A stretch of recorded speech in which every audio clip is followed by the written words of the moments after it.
Tip para po sa mga taong hindi makatulog dahil sa utang. Ang tip ko po sa inyo, tawagan niyo po kung saan po kayo may utang o kayo na po kayo nakapag-utang. Sabihin niyo po doon sa mga inutangan niyo na hindi po kayo makakapagbayad. Para sila naman yung hindi makatulog. Joke lang. Ang tip ko po doon, about doon, is para makatulog kayo dahil may mga utang kayo.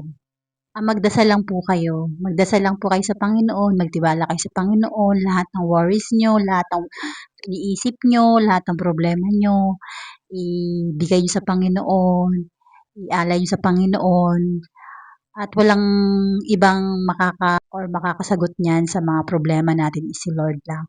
So, tiwala lang sa Kanya, at syempre, sa sarili natin, hindi lang tayo puro dasal. Kailangan din natin magkilos o gumawa para mabayaran natin yung utang natin. Nandoon pa rin yung number one prayer. Pero syempre, dahil ikaw ang may utang, si Lord yung gagawa ng way para lang mabayaran mo yun. Ikaw yung gagawa ng way naman na para mabayaran mo sa pamamagitan ng kilos mo.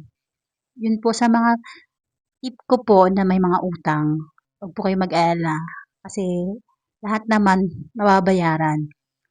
Basta magtiwala lang kayo kay Lord at sa sarili nyo. Isipin nyo lang talaga na mababayaran nyo yon sa pagdating ng panahon at magiging okay ang lahat. Yun lamang po at maraming salamat, mga kamarites.